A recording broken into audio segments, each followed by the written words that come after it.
A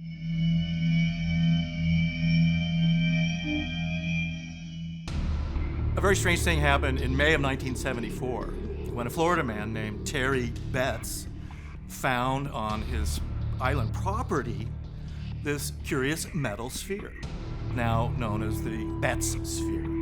They took it home. They didn't know what it was. They thought it looked like a downed NASA satellite or maybe a Soviet satellite.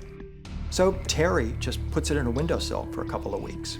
Then one day, he has a friend over, and as he's playing the guitar, the sphere suddenly starts to come alive. It starts making humming sounds, and it seems to be responding to particular notes played by the guitar. Then another thing he noticed is that if you put the sphere on the ground, it'll roll away from you and then roll back to the person who rolled the sphere initially. If you put it on the tabletop, it'll roll around the tabletop, but never off the edge of the tabletop. Then strange things started happening. Doors in their houses started slamming on their own, and they began hearing organ music in the house at night. And this started to really concern them. They had the military and NASA come and look at this sphere to see if it was some kind of military device or some piece of a spaceship or something like that. Both of them said, no, we don't know what this is.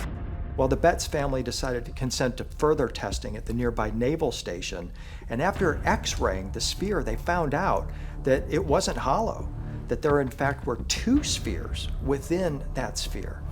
It had magnetic poles, and these poles would shift and move around on their own accord. It would defy logic. How are these spheres moving? And they also noted that it was sending out radio waves. In the end, no one could ever explain it, so it was kept with the Betz family. And today we don't know where this sphere is, in fact. But you have to ask yourself, what was this strange metallic sphere? What was it made of? How could it do all of the strange things that it was doing? Where is the Betz sphere today? And what information is it gathering and communicating back to whoever made this strange thing in the first place? That's what I want to know. Our government has probably learned a great deal about a sphere that has self-activating software and maybe has been sending and receiving to other intelligences the whole time.